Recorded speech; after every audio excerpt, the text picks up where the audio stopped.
in on that Vladimir ban. So the thing is we felt that Vladimir would start to climb back into the meta simply because now that Urgot's been pushed out, he was kind of on the fringe of being relevant. He comes back more, but more importantly, he's kind of the counter pick in the LEC to the Yasuo. How he can deal with the Yasuo, outscale him on a side lane. I feel like with the Vladimir ban, it's almost trying to force Origen to ban or to pick the Yasuo as a priority pick because they do have so much flex potential with that. But then you have to think Splyce have something for it.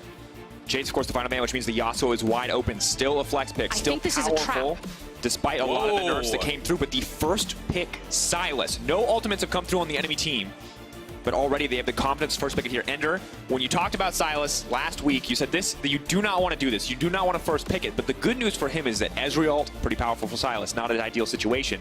But the Nocturne ult is incredible on this champion. Yeah, especially if you can just pick that up and look for a roam. I think that what we've seen a lot of is the top lane Sylas, which hasn't been too inspiring. I mean, Xerxes played in the jungle last week, but I want to see if maybe Nukeduck takes it into the mid lane. Origen can sort of wait and not pick away some of these, top side of the map champions. Hold on to that, counter pick at last. Figure out where they want to put the Sylas, because right now I'm honestly just not sold. Thresh going to come out as well as the Sivir. This is an interesting choice. Now, of course, simple analysis is, hey, Sivir's really good in the late game, but I want to know your opinions on this so far. Frostgreen, you play a lot of bot lane, Sivir versus Ezreal. What are you thinking? I think the mentality is always to have a late game insurance policy when you're facing across from Splyce, because they do like to go to that 30-35 minute window. So anywhere in your composition, you needed to have a, quote, hyper-scaling ADC. There are other champions that fit into that. I think that was just the idea here.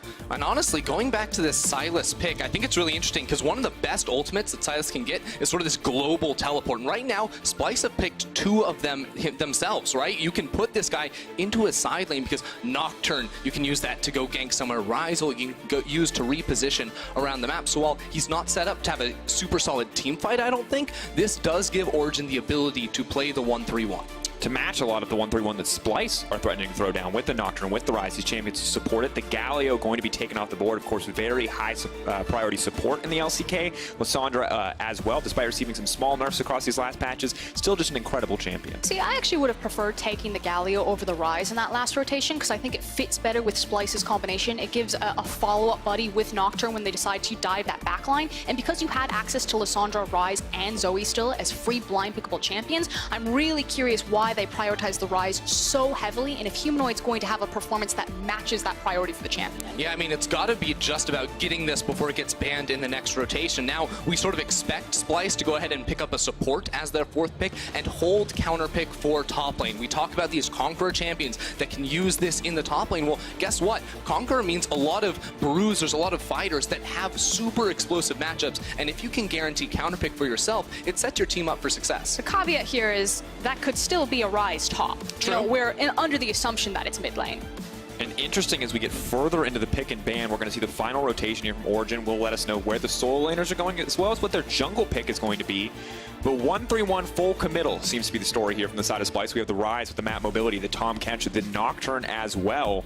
But I also see very safe, very defensive bot lane in the Ezreal Tom Kench. Splyce seemingly ready to concede that lane in the early game. And now this makes me think it is going to be Sylas for mid. Of course, still can go into the jungle, but I wonder if the Rek'Sai is something that Cold has in the pocket. I think you can sort of use this champion to really go hard at the early game to combat the early pressure of Xerxes. And against a champion like the Nocturne, early game is king. If you can impact the map before he hits 6, you're going to win out. But a Jarvan is going to be the lock-in here. Now, this was an incredibly high-priority champion last patch, and we were so excited to think about a lot of the new picks coming in and some of these older picks getting taken out. We kind of forgot about him, and it seems Splyce did too. Origen will get him as the final pick here, but as North Garen hovers the Warwick and the Volibear as always, we will find the final champion. Are they willing to flex the Rise? But no. Looks like Rise will go into the top side of the map and they can set up mid lane for success with the Zoe pick. Very interesting here, because I think one of the best things about locking in the Jarvan here for Origen was to take away a potential counter matchup for the Kennen. Now Splyce is going to be looking to farm it up more on the top side of the map. Of course, Rise does provide some hard crowd control if you want to punish the Kennen, but likely going to be a hard winning 2v2 on the top side of the map for this Jarvan Kennen combo. And we had some expectations going into this. We had some concerns about the 1-3-1 from Splyce, but if you look at their composition composition that has 1-3-1 written all over it. Yes, they do have great siege and poke potential, but their ability to eat up and split up the map with high mobility ultimates, the Abyssal Voyage, the Paranoia, the Realm Warp, the Zoe and Ezreal reach is astronomical, whereas Origen are all about the 5v5. Yeah, it's interesting too, because when I see this Splyce composition, yes, 1-3-1 written all over it, but the Zoe pick is sort of a wrench in that, because Zoe doesn't necessarily want to be going to the side lane. I actually think they're going to perform a lot better in the 1-4 style, which is going to make this top lane matchup super, super important. If this Kennen gets an advantage over the Rise, a lot of those options here for Splyce, I think, are going to be shrunken down as to what they can do in the mid game.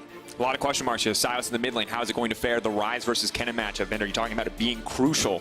And two very different compositions coming out from both these sides, despite initial indications of the 1-3-1. The 4-1 coming in for Splyce, not having that strong side laner, going for the Zoe to set up Humanoid for that comfort pick. Interesting to see what the first draft for 9-4 here in the LEC has shown us. And if we're going to finally get a victory on Sylas, I feel like this champion just hasn't been capitalizing as much. He's got so many key ultimates that he can grab hold of. Every single one of them, save for Zoe, can be useful here. And I'm curious what Nukeduck is going to pull out on the champion.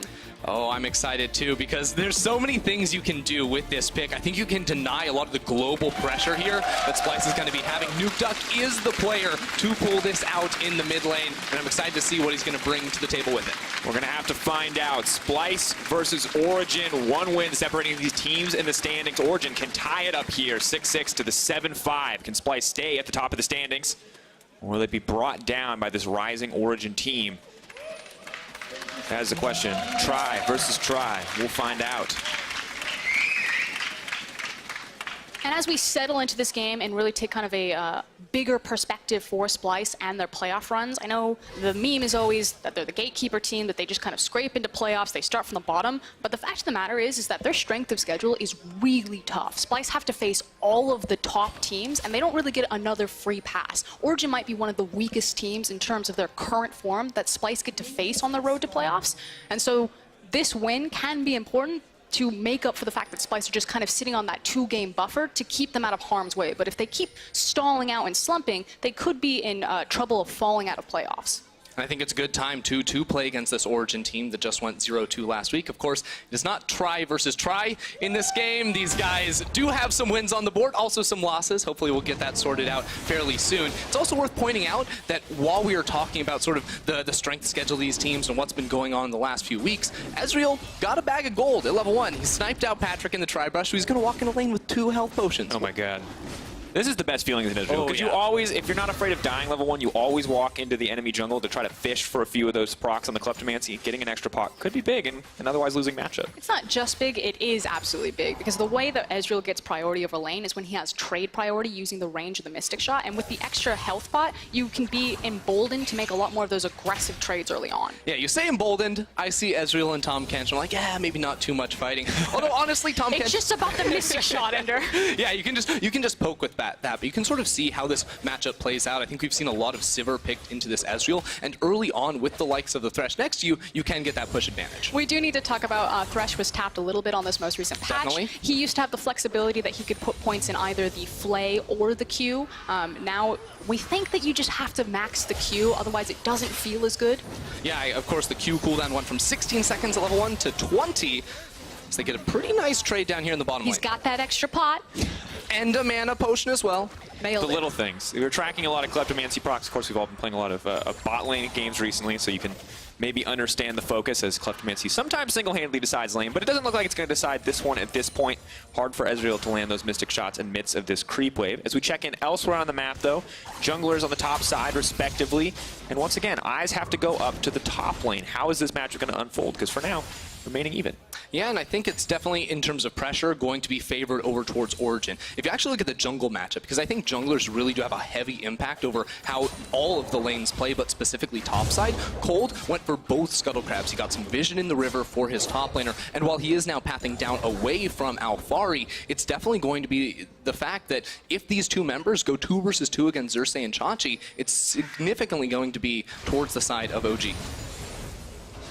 Of course, Xerxes going to grab Krugs of his own, matching XP for now, at least, as we'll get a cleaner clear. Nukeduck getting a fight started. Cold not going to flash to extend there, but we'll force the flash out for Humanoid. As red buff ticks down, that's going to force the back. Now, no TP for the Zoe at this stage of the game. That means Humanoid is just going to be in dire straits here. Nukeduck, though, I have to assume is going to back here shortly. It's also the aftershock, excuse me, coming out of Nukeduck. So we've seen a lot of different iterations of Silas, even a Comet Silas, thank you, Soaz. But this one is kind of the more traditional tanky, and usually when you do see him take in mid lane, this is usually the keystone that he does spec into, and can be double dipping on a lot of the tankier masteries to help him sit in the lane and sustain and look for these trades with his W. Yeah, and I think it's actually super important when we actually get later into the game here, especially for Nukeduck, because his E2 forces him to go into the thick of things in these fights. And when you see mid lane Silas, you think Rod of Ages, maybe some AP, maybe the Iceborne Gauntlet, but still a little bit squishier than you would expect to see him out of the top lane. So the Aftershock is going to be very vital for him just to actually participate in later game team fights. And it's interesting because when we look at Nukeduck, this is a guy who we talked about, ooh, we want to get him that red side counter pick. He went for blue side. He went for the incredibly aggressive Silas pick. Now, of course, it's a flex, so there's a little bit of comfort there. But honestly, the Nukeduck champion pool, champion Ocean at this point just continues to grow. And this flexibility, I feel like, is so much of what makes him a threat in the mid lane. It's also just what makes Origen very threatening. I had some, conversations with you backstage about Dracos, where this idea of Origen in a best of one, it's been fairly inconsistent. It feels very volatile. You don't know whether you're getting on or off the Origen hype train. But if they do make it to playoffs and they do get into those best of fives, because you have such incredible flexibility in so many different unique champions, I think Origen would be empowered by playing best of series for their ability to kind of change on the fly what they're doing and how they attack teams. Exactly, and I think it also goes into prep as well here too, because this team just adapts to every single opponent that they face against. You give them a whole week to prepare against just one team instead of two, and I think they're going to come up with a lot of cool options with how to beat them. And that was always supposed to be the idea. They have very strong solo laners in Nukeduck and Alphari, but really it's kind of the big brain of the Origen machine, the fact that they put so much into their infrastructure, that they have hardcore veterans like Nukeduck and Mithy leading this squad. It just hasn't been as consistent as we would have wanted. No, and of course a lot of people, even after a rough week, still remind themselves of course, the G2 victory. That a lot of people believe to be hold on to peak Origen, right? That's what you're looking for when you look at an Origen game, but they haven't been able to show that every game quite yet. For now, though, in the early game, things are going okay. Very small goal difference, most likely chalked up to the Kleptomancy in the hands of Ezreal, but a small lead on the top side for Alphari. Of course, going to be good. Got to level 6 early and can maybe now start to threaten a little bit more on the top side. Yeah, and I mean, this whole game so far, Alphari has been pushing slowly but surely up towards the top side, but it's going to be very soon that we actually see Xerxes tick over to the level 6 mark, and I mean, he's been a guy that's been hovering around Alphari so consistently, and honestly, this Kennen, when he pushes up, it is a relatively easy gank when you have the likes of the Rise route to actually set up for an early kill. And frankly, you have to think, if you're Xerxes, where are you attacking on this map? Because you're against a Silas with Cleanse versus Zoe, and then you have the hyper-defensive Ezreal and Kench bot lane. It feels like the only sure kill is that Rise hard CC with Alphari's Kennen. Now it looks like we may see a fight, though, as Humanoid tries to lay down a bit of poke, but Origen using the bot lane priority to try to contest here, and Nukeduck going to take away the Ezreal ult. Keep in mind, Alphari has teleport, Vizicsacsi does not, so OG are going to end up backing away, but they're walking over Fog of War. Humanoid does not know that Cold is here. Step forward, is just going to fish there, knows exactly where he's coming with the portal jump. They're going to follow up here. Ezreal comes out, burst damage in, and that's going to be first blood. Donated over to Cold. Absolutely beautiful there from OG. It's sort of the bait and switch, right? You walk over towards the blue buff, get the rest of Splyce to be scared of that area of the map, but OG knew they had total vision control over the river, no flash onto Humanoid, and set up for the easy kill. And now, of course, the Catalyst in the back pocket of Nukeduck getting that assist as well. He's already been pushing out this lane quite nicely. He's going to sit even more comfortably in the tankier build for the Silas. It's going to make it a lot more difficult for Zoe. Humanoid gets this counter pick, gets in this comfortable spot, but now he's kind of on the back foot here. Has his minion Dematerializer, a bucket of Dark Seals, but this lane is only going to get harder. A bucket of Dark Seals. 2 is what you need for a bucket, I've decided. The nice thing is that he is Zoe. He still has incredible range. Now that he's got more levels, he'll be able to kind of sit and wave clear with Silas. He doesn't need to go toe-to-toe here. And with Nocturne and Tahm Kench, it actually does get more dangerous, however, for Origen to walk into this bot side river unless they have complete information over everything. Because you can instantly have all of this far reach and all of these champions tackle on top of you. And take one more look at this here. Of course, Nukeduck knows exactly where Humanoid is going to go back. Humanoid just wanted to get those last 2 minions, and the rest of OG did not want to give him any room to do so. They used a flash on Cold and a flash on Mithy, but for first blood, I'm going to say Worth.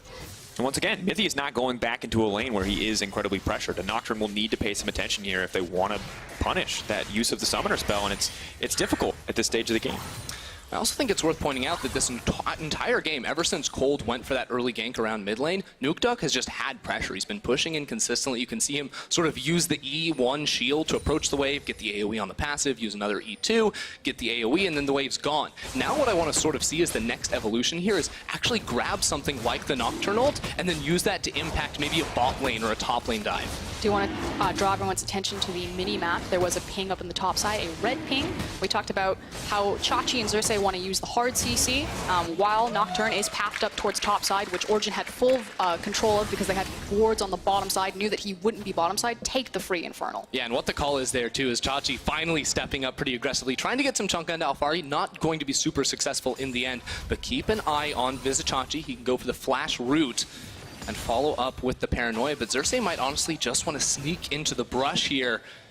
And Alphari playing with a lot of respect right now, holding onto the Shuriken in case he needs to get the empowered auto, the free stun combo, of course, if Ryze wants to commit, but taking the backstep, knows that he doesn't have information where the jungler is, and I gotta be honest right now, normally we see Xerxes much more active than this. Some of it does feel like the Nocturne, but on the other hand, it just feels like OG are giving this Nocturne the right amount of respect. Yeah, I mean, I think it's actually really weird to play this game if you are Xerxes, because Alphari, the second that you sort of path topside to try and look for gank, he's playing back. He went for Merc Treads too, so it's actually really hard to even lock him down with the multiple CCs coming through, and on top of that, you're against a Jarvan, so if there's ever a counter gank scenario, because they don't have the deep vision to spot Cold coming from a mile away, you're going to lose that fight.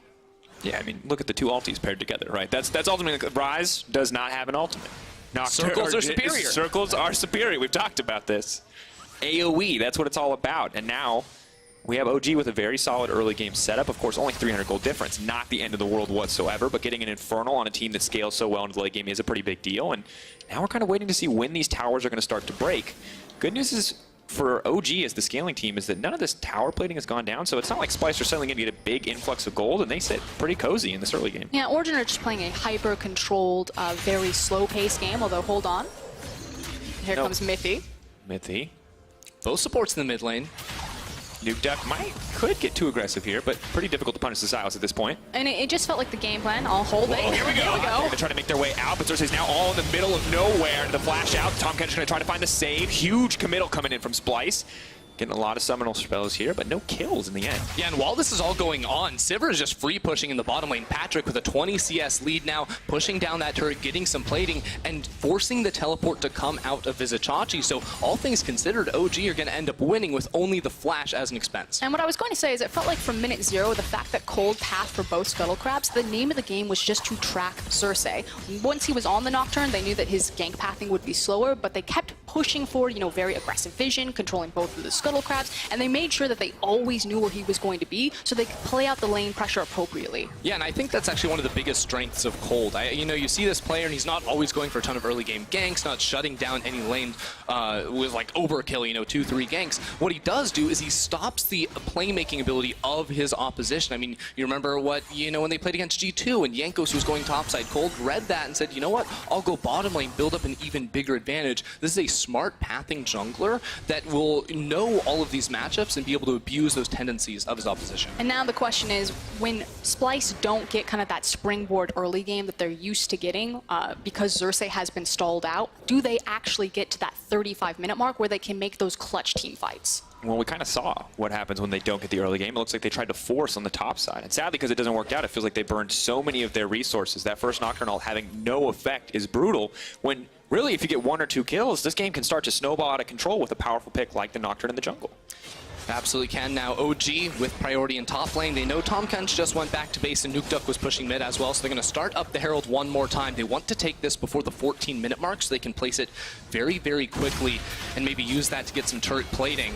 It's a super safe call because, again, the TP discrepancy is there. Vizichachi doesn't have teleport, Kennen does, so they feel super comfortable going for this. Maybe a steal. Casual. Knowing that they could have all of their members stacked on top of it if needed. And here's the thing, Cold is going to use that to get a quick base out, and Origen can use that either for the turret plating, as I mentioned, or just to try and break one of these towers down once the plating does end up falling. But they're in a really good position, right, where Cold was able to solo out the Infernal Drake earlier on. They pick up the Rift Herald before the second dragon of the game spawns, so they can now play more towards this next objective, look for some towers, and use that to try to get a gold advantage. Because honestly, while we have been, favoring what OG been doing so far this game, it is Splyce with a 400 gold lead.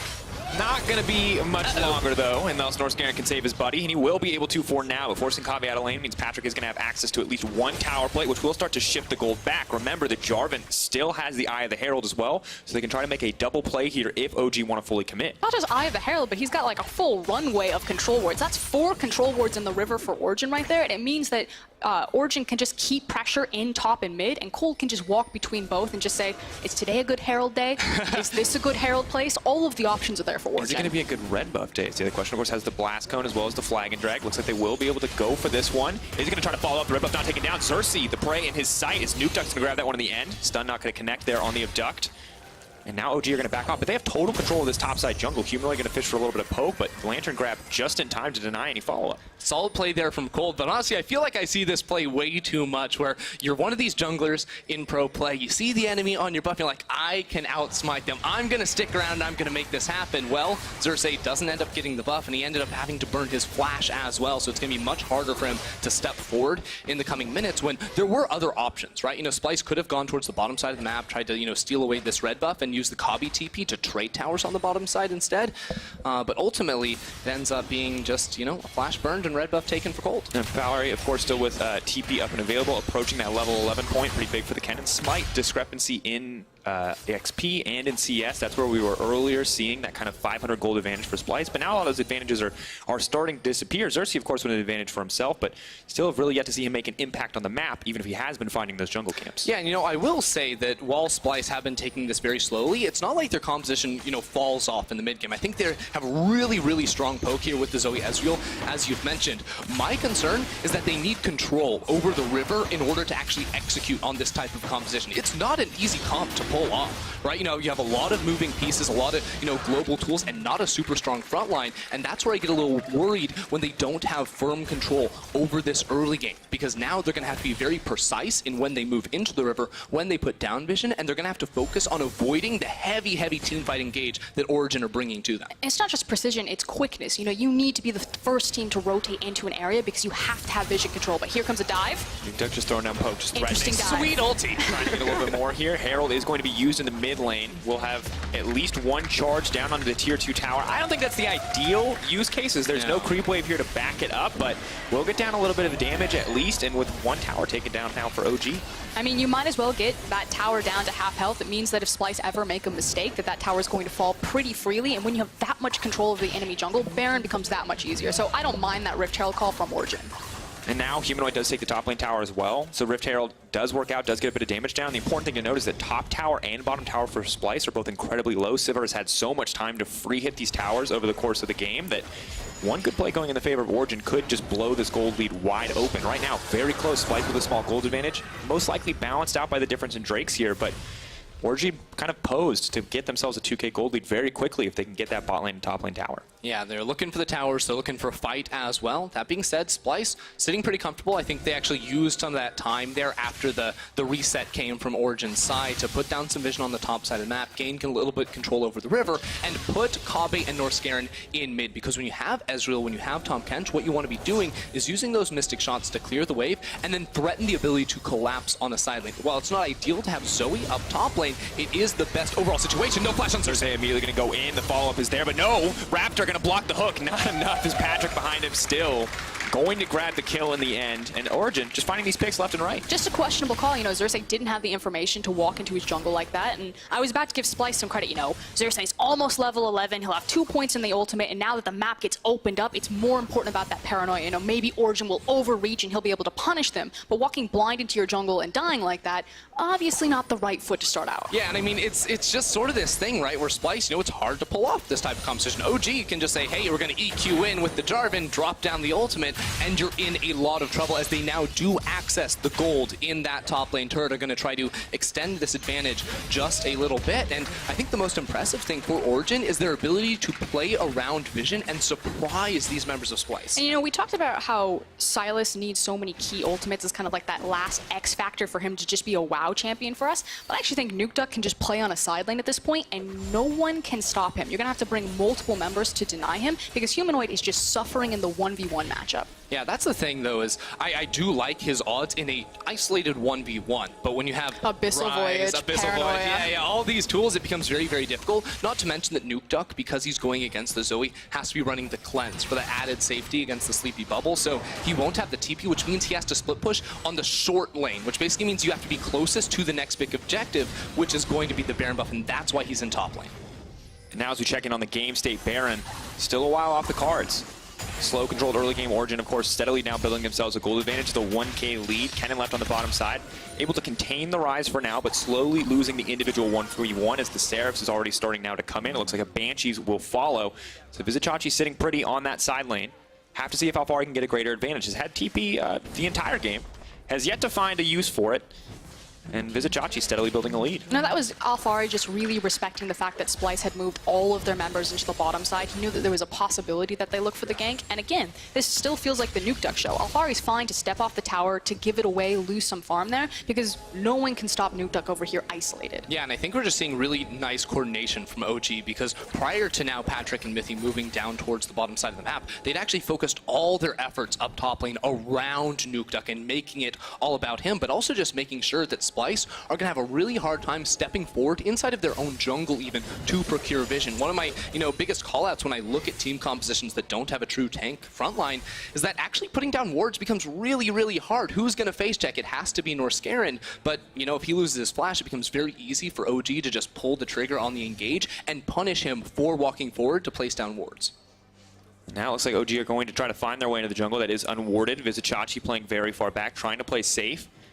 We'll have vision of him, the flag and drag in, the Cataclysm to follow up, forcing the flash immediately, putting him at a disadvantage, and now they're going to take the bottom tower as well. Really nicely done there from Origen. Again, just walking through Fog of War. They use so many control wards. There's still 4 in their inventory, and they have 4 on the map currently. They use that to put down in the bottom river, get the flash out of Chachi, and set up for this Ocean Dragon. And the unfortunate thing is that Splyce didn't really get anything. They just lost the flash, and now that they know that they don't have vision control, it's going to be a free dragon. This is the first time that I feel like, okay, Splyce are making the right call with the time that they have. We can't contest dragon, we don't have our flash on our rise, but while they're on the dragon, we know that we can move into the Baron area and at least get some vision down.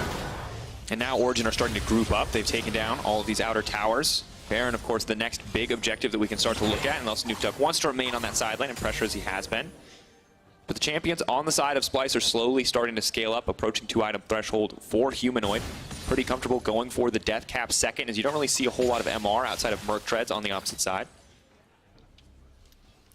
And this is where I sort of look at Splyce, and we look for it, and it's like, okay, this is the mid-game. This is where they struggle to make plays happen. So I like this move here out of Xerxes. He's walking down through the bottom lane. Norscarin can use the Abyssal Voyage, but I don't want them to commit too many members, because OG can just start up the Baron if they make this call on Splyce's side. Splyce committing a lot to the bottom side. They do have a little bit of vision control here. You can see Trinket used there to try to reclaim some of that back, but right into the control ward, so Splyce won't even take the time to take it out. And interesting to see the focus on the bottom side of the map when most teams would expect Baron to be the next big objective, but a lot of faith in Vizicsacsi on the side lane, apparently. Yeah, I mean, I don't really like the way that Splyce is moving around the map currently. They are trying to put down protection for Chachi because he doesn't have the flash, and I understand that, but they had to make that play very quickly because now Humanoid is isolated. Could be in trouble. Sleepy there, but Cole just taking his time as the challenging smite. Now the ultis are coming back in response. Cole's going to try to make out a safety, but Kabi's there. Has been used. Where was the ult going to go? He's going to come in right timing, right place. That's what the Ezreal is going to come through for. Xerxes now on the back foot, but OG could look to extend this one. Nuke Duck trying to find a way in. Patrick with a spell shield, not going to block anything. Nuke Duck needs to be careful here. Team now on the retreat. Mithy incredibly low, but Vizicsacsi is incredibly strong. He has a ton of MR. There's the Realm Warp coming in. TP response from Alfari. Kennen is just going to threaten here. The flash, will it come out? Is he going to try to commit? Is he going to try to get anything else here? Nuke Duck now going forward. He's going to miss on the stun, and Kabi's just raining hell from the other side of the wall. Goes over with the Arcane Shift to get a bit more, but OG going to have to back off. It felt like one of the biggest problems is that Humanoid couldn't push as far forward as Vizicsacsi would. So he had to wait until the tower was, or the creep wave was pushed into him. You see that Origen tried to capitalize that, look for the dive, but Xerxes was finally in the right place at the right time, using the Abyssal Voyage as well as the Paranoia to at least trade back there. Yeah, and I mean, we watch this one more time. I think it's a really good setup here here from the side of Origen. And after they get this kill on Humanoid, notice how Cold saves his ultimate to get the last hit here. It gets a little bit messy. There's a lot of stopwatches going down, but notice this. Xerxes comes in straight onto Nukeduck, has to use his stopwatch as well. The fight looks very ugly because Splyce have to play on a knife's edge. They don't have a traditional front line, so it has to be very, very slow, and they have to pick their targets so precisely. What I find really interesting is also the call to hold Alphari's TP. He had it available pretty much the entire fight, and it tells me that Origen were deciding, are we going to commit to this fight? Are we just going to disengage from it and take what we got? Well, here's the thing. There were no wards for him to teleport to until the very second when he actually went through with it. So maybe the comm's getting a little disorganized there for Nukeduck as there's a spell shields the abduct. Engage there. Now Origen set up to get complete control over this Baron area. Sleepy Trouble Bolt does connect. See if there's any follow-up damage, but Patrick will be able to walk away. Has the spell shield. And OG just going to start this one. Splyce are going to need to contest. Of course, Alphari's ultimate and Flash are up and available. He can delay them getting into the pit, but they have to play this one smart. Again, it's so hard to walk in here and put down vision. Alphari is just on zoning 2D for the moment. He dodges away from the bubble. That is key, and Xerxes has still not arrived, but Cold and the rest of OG will not stay on the objective. Forcing all the attention from Splyce here. Not going to be able to get a greater advantage. They have used all 5 members there, so there's no split pressure here. And Splyce taking this control of the mid lane. Can look to push a little bit deeper in. Have chunked out Alphari, and they see him now on the top side. They know that there's no teleport, but they're not going to push for anything greater. Don't want to take the risk. Here's the interesting thing, though, from Splyce, because after they get mid lane priority, they could have actually just walked into the Barren River, cleared out 3 control wards, taken some vision for themselves, and used that to set up for the Zoe Ezreal. Instead, once again, they're putting more stock in towards Chachi, trying to let him push forward, build up an advantage with extra vision control. And honestly, he has a 700 gold bounty on his head, which is good. He's farming well, but he can never hit this tower because Alphari can just clear away the waves too easily.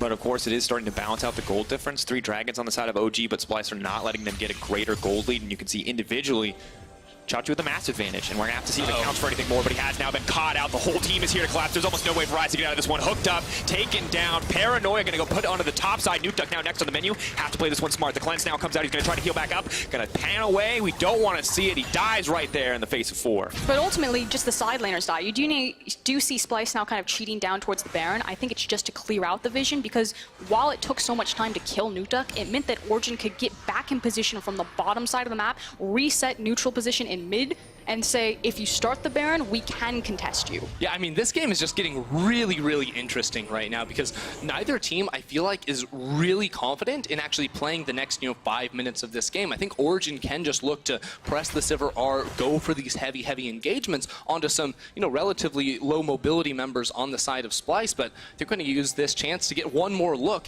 at Chachi getting caught, because again, OG walk over no wards on their entry towards bot lane. And it's interesting because they set that up earlier, and the vision just wasn't there this time around. Nukeduck, of course, not really a lot of options here. Tries to cleanse out. Think maybe the healing on the W will be enough to turn this, but I don't think appreciates that there are 4 members right on top of him. Yeah, that's a pretty big mistake there from Nukeduck. You have to respect those global abilities, especially when your team is making a play on the opposite side of the map. Of course, not going to set him behind too much, and it is OG with control. And you have to remember that coming in, this game actually has pretty big stakes. Both these teams are fighting for playoff spots. Playoff spots more important than ever. You can see how close the top is. G2, of course, head and shoulders above everyone, but second place is just about everything when it comes to this playoffs race, and winning here can be a big deal for both these lineups. So maybe this explains why they are playing a little bit more back, less willing to pull the trigger on some of these more aggressive plays across the map. I mean, I don't know if it's just like less willing to pull the trigger or actually just making some of the wrong plays or the wrong side of the map that you're cheating towards. That said, Origen have now grouped up. They've got kind of their big break point on the Sivir. So we talked about have a late game insurance policy for Splyce. You have the likes of the Sivir there. She's got 3 completed items. And now, money where your mouth is. This is the gamble that you win on. Do you take Splyce at 30 minutes? Because it's just around the corner. Yeah, I mean, and we look at this game, right? It's deadlock even in terms of gold, but I still think that Origen's comp is way easier to execute. Their team fight is so much stronger with the Sivir, with the setup of just a Kennen and a Jarvan as well. It's going to be very easy, and they even have 3 Ocean Drakes to absorb the poke of the Zoe Ezreal duo. And you're at this awkward point where if Origen never get their ideal 5v5, a pick like Tahm Kench just feels so useless because, yeah, you save one guy, but, like, hate to break it to you, a lot of circles, a lot of AoE on the enemy team. You can't save everybody with the Tahm Kench, and the burden of execution definitely there for Splyce. Something they've struggled with a lot of the times, but have always found their way out in these late game elements. So Splyce, I don't want to meme them and say that they're super comfortable in the late game, but they have been here a number of times. One of the strengths that they have right now is the fact that Origen haven't been able to get aggressive vision over Splyce's red side jungle. Because that they don't have complete information, they just have that shallow Raptor ward. NukeDuck actually doesn't want to commit to forcing that tower down. So what he's doing is he's just forcing the wave in, and then he went and he farmed Krugs. And until they have that perfect information, they actually can't play these side lanes how they want to. Exactly, and they're not going to get the perfect information unless they bring the rest of their team to push mid lane, walk up into that top side jungle, and put down the vision, because right now they actually have the complete opposite approach. It's about trying to surprise Vizicsacsi and look for another miracle pick in the bottom lane, when now he is finally giving more and more respect over to OG's ability to just sort of run at him from 2.5 screens away and find the kill. And we look at this game, it's going later and later. 4 Drakes for OG, they just continue to build in these late game win conditions. Now have the Elder Dragon as an option as well if they are able to secure that one more major objective that is a huge deal for them and not all too important for this Splyce lineup. Mithy maybe could look to fish for a hook here, has enough vision to know where Ezreal is going, but once again, playing safe on the side of Splyce, but they are just going to give up this tier 2 mid lane. Ezreal comes out, is really shielded. Redemption 2, coming in from the Zoe though, not that questionable in the end. I'm gonna say it, you guys questioned the Rift-Tail. That meant that if Splyce ever made a mistake, that tower was going to be free, and it makes playing around the Baron so much easier. Now what really opened that up was the fact that Alfari got the wave far enough down bottom that it bought him a big enough buffer that he could run mid and help his team make that play. On the other side, Chachi finally pushed that tower down, 4th time's the charm. Fourth time the charm of this gank. Oh no, they're going in one more time. The rise is so strong, but not strong enough. Now Tom catches the middle of everything. They need to go in. He gets in, he gets out. Nocturnal come. That was a put me down, pick me up, pick me up. It's like, bad idea, abort, abort. No. Oh god. Well, that was definitely not what they wanted here. As we now hear Tom Catch ulti sound. That's NukeDuck taking the Tom Catch ulti, bringing him home. Norscarin now going to be taken out as well. Origen, just in a blitz of ultimates, are now finally able to find a greater advantage. This will open up the Baron to them if they want to push for it. 2 members down on the side of Splyce. Keep in mind, basically none of the ultimates on OG's side were actually burnt. It's only the Sivir that they're lacking right now, whereas Splyce, they've got 2 of their primary initiation tools gone off the board. Now the one thing is they don't have the Paranoia, and Splyce do have 2 blue trinkets available. So while Xerxes can't use the Paranoia as a drive-by, he can flash into the pit, which is why NukeDuck is zoning. And NukeDuck's a level 16 Sylas, so if there's anyone who can use the Paranoia right now, it is the mid laner for the side of Origen, and he can now roam back to support his team. 5k on the Baron and dropping. This is where you got to keep your eyes. Battlestar might be able to do it, but they're trying to find the follow-up. Alfari now going to get pulled off. NukeDuck in the middle of everything. Now the ulti comes in. Alfari following up, finding an opportunity. Vizicsacsi going to try to fire back. Copy there, but the red buff going to block a few shots. Baron already taken down. Now the ulti's coming in. OG want to follow up on this one. The spell shoot going to block the hook. NukeDuck now stepping forward. On the hunt has been used. Will they fight in this tight corridor? Cold's going to go forward, trying to take down Xerxes. The GA is there. Cold has bit off more than he can chew, though, but Vizicsacsi will once again go down in the exchange as Patrick is unstoppable. Man, Dracos, these fights are wild. OG just does not want to stop. They're finally using the tools that they were given inside of this draft. All it took was the pick onto Chachi in the bottom lane, then they turn it into Norscarin, and a flawless Baron setup nets them 2 more kills and the buff on top. And I feel like there's been some questionable calls from both teams throughout this game, but what wasn't questionable was that Baron setup. Excellent work from Origen to zone off Xerxes there to make sure that he couldn't get into the pit, that it was never going to be contested, and they got the buy one, get one free, the Baron and the kills. Yeah, and keep in mind, it's level 17 NukeDuck now, so he can keep stealing those ultimates all day long. They're going to use that to step up, take themselves an inhibitor, and now even though there's an Infernal Drake live on the map, they don't care. They want the structures inside of Splyce's base. And Splyce, no doubt here, this could just be the last stand. It's been such a close game for so long, but a single series of plays from OG may have just turned in their favor. Ezreal ulti's traded back and forth. Sylas will have hijack up in a few moments here. Not able to take the Nocturne ult. Could look for the Tom Catch. None of the useful ults up and available at this stage for him. It's not quite as threatening as it may have been, although the timer is steadily ticking down. Can use the TK to roam to a different lane if they want to.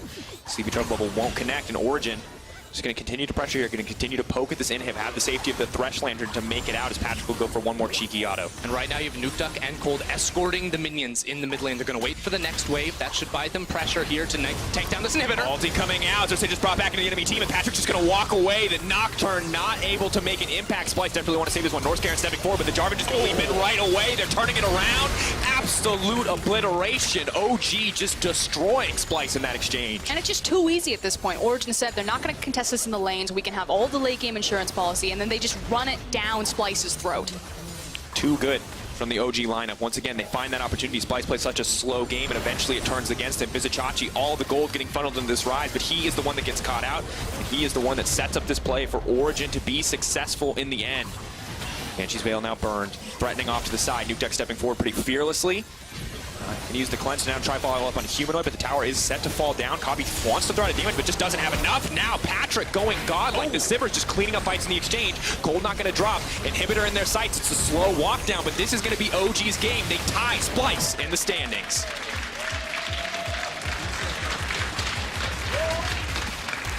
You know, they took it slow, Dracos. Origen had so many tools, and finally, once they were able to execute on it, they pressed their buttons, they went ham. And it all came from a stellar control over the map. It was very methodical coming through from Origen. And for a team coming off an 0-2 week, this is a very strong step in the right direction. And on the other side, Splyce just look all out of sorts when they don't get that early game advantage that Xerxes has been able to pick up for them pretty much consistently every single time. We know that they stall in the mid game, but normally they have that clutch factor in the late game to pull it through. But this time around, they didn't have that early game gold buffer to help them get over that line.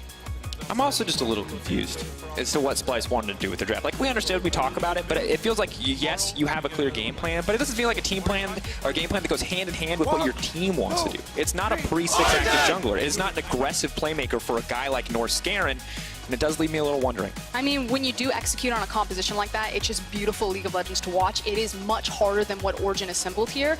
So, you know, maybe have another run out of that. If this is a best of 3, you probably have a different looking draft. That said, when you don't use Abyssal Voyage offensively, when you don't use the Paranoia offensively, everything is reactively. Obviously, you're going to have a bad time with Splyce's draft. And now for Splyce, a team that's starting to fall down in the standings, risking falling out of playoff contention as well. You can't have these sort of experimental drafts where you're not fully sure if you can actually execute on them. They need to come in with a strategy that is going to work for them. Otherwise, teams like Origen are going to be trying to bump them out. And the pressure only continues to go up for Splyce. They have G2 coming up next. SK, a surprise contender in the split. A similar story for Misfits, who have been rising as well. Fnatic, who have been rising as well. So the road does not get easier here for Splyce. But on the side of Origen, an excellent start in their playoffs run. Of course, not playoffs run, rather playoffs race, getting themselves going in this week. And Vitality, of course, going to be in a tough spot to hold on to sole possession of second place. I feel like it's going to be a neck-and-neck race by the end of this week. And I do have some questions, though. You know, Origen, some of their macro play has kind of come under fire recently. I think it wasn't the cleanest. In the end, they made good decisions. I thought the Baron setup was really well done. They recognized that, you know, when Patrick was ready, when Nukeduck was in position, how to fit together as a 5-man unit. But they kept committing to helping Alfari on that side lane instead of just pulling the trigger on the TP. So I still feel like there's some kinks to work out for Origen before they're back in, you know, G2 Origen form. Yeah, I mean, it's one of those interesting things, right, where they kept getting the kills, so technically it worked, it kind of but rewards it made the game really slow, right? Exactly. So I am looking forward to see how this team evolves as we continue that playoff race. It is going to be an interesting question. And to see, of course, Silas getting a win. Very important. Ender, Missed it. So It was sorry. fun. I was very excited. First pick on blue side too, Ender. Your absolute worst nightmare, but it does work out, and it's good for Nukeduck because you look at the best Abyssal Voyage and the best use of Paranoia, and they were both from the Silas. You could say that game. I'm telling you, the global teleports are sick for Silas. You can make so many plays. It's a good setup, right? And a lot of those ults weren't amazing. The Ezreal ult was okay, but getting the Tahm Kench and having that Nocturne tool is really what set them up for success in those final picks. And it does look like this pick could be very powerful. We could see more of it, but this is definitely not the game where you say that because it was so slow. We did not see a lot of action from either side. Again, I felt like it wasn't so much about how Silas was fitting into the 5v5, but more of how he fit out into that side lane and the fact that it was Zoe versus Silas and you couldn't do anything. Zoe was like, I just have to wait until this minion wave comes into me. I can't extend forward. I don't have the same, you know, tankiness or mobility that someone like Silas will be to walk away from having such an extended reach on that map. And that was sort of our thought coming into 9.4. Is 1-3-1 going to be stronger? Our first game says yes to an extent. Now the question is, how much will that continue to sort of adapt and evolve as we get through the rest of the day? Because I don't think we have a set, you know, decision on what side is better, what style of play is better, and we might get a clearer answer as we move on. That's a good question. I do like the Rise coming in, though. This is a pick that we saw drop off in priority a little bit, but seems to be taking his place once again back in the meta. Came in, came out, but the Aftershock Rise always looks good to me.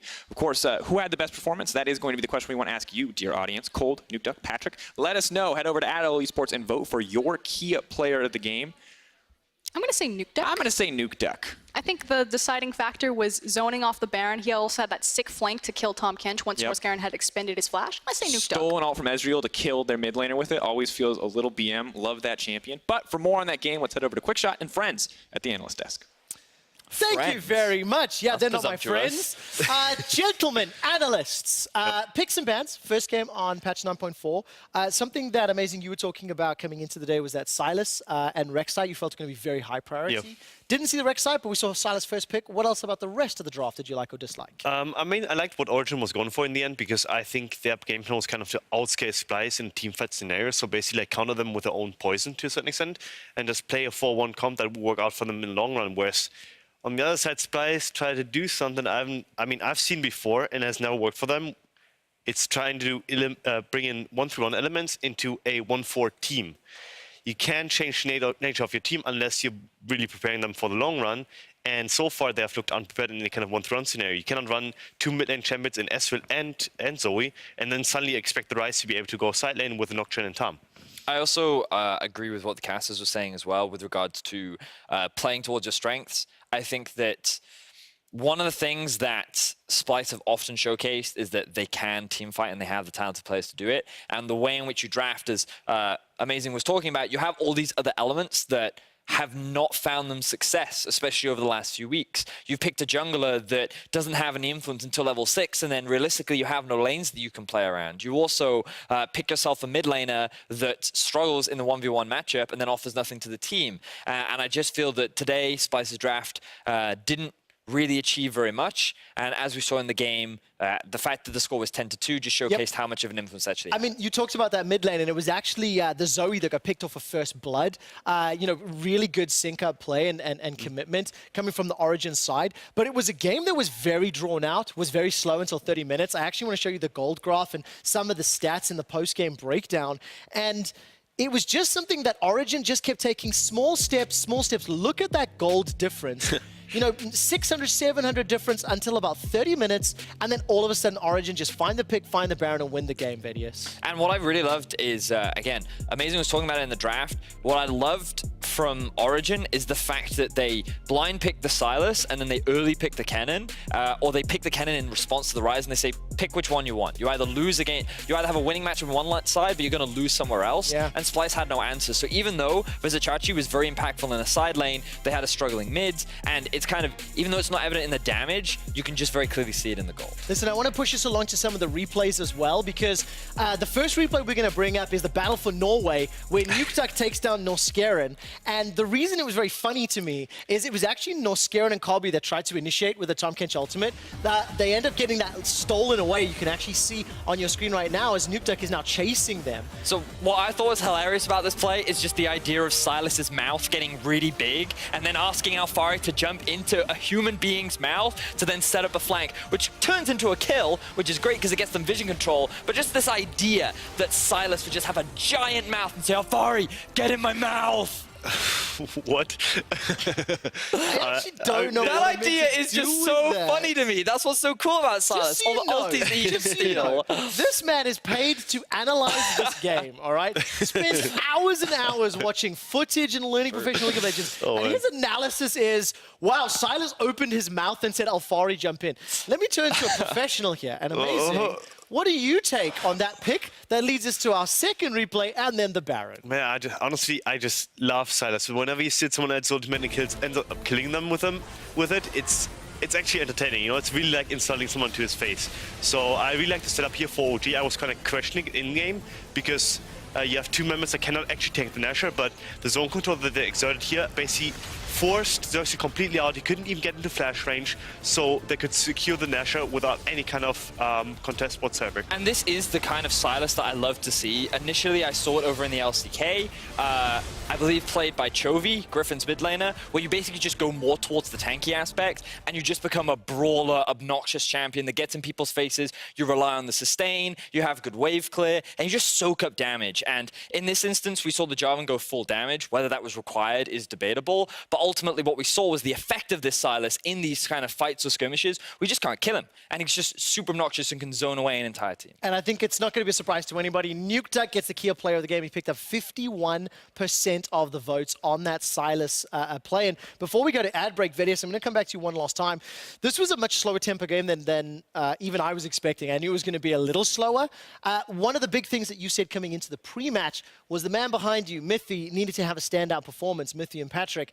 Was it them? Was it their holding? Or was this just Origen outclassing Splyce at 11? So ultimately, what I think is this bot lane has to go even or ahead, and I think the fact that they prioritized the Zivir Thresh lane very early on, what I thought was interesting was there was no priority on the Lucian, and the fact that lane dominant ADs have maybe moved away is a benefit for Origen, and the fact that you can just play Zivir, pick a strong support in the form of Thresh and just hold your own, I think is going to be very beneficial for Origen in the long run, because they can utilize their very smart players to make all the big moves in the mid game. I mean, the slower the game is, the longer time you have to think, and it really benefits Origen. Like when they actually can set up a game plan and have Mithy just not be like too committed to actually having to lane properly, but just rather like sitting in the bush, you know, waiting for his AD carry to push out and then like roaming around the map. It will set up so many more plays for Origen to come forth too, and we're probably going to see that trend continuing, honestly. Interesting. Well, let's see how the rest of the games play out. Thank you very much for the analysis, gentlemen. Coming up next, Cold will be joining Dracos and Froskurin for picks and bans as XL Esports take on SK Gaming to clash on the Rift.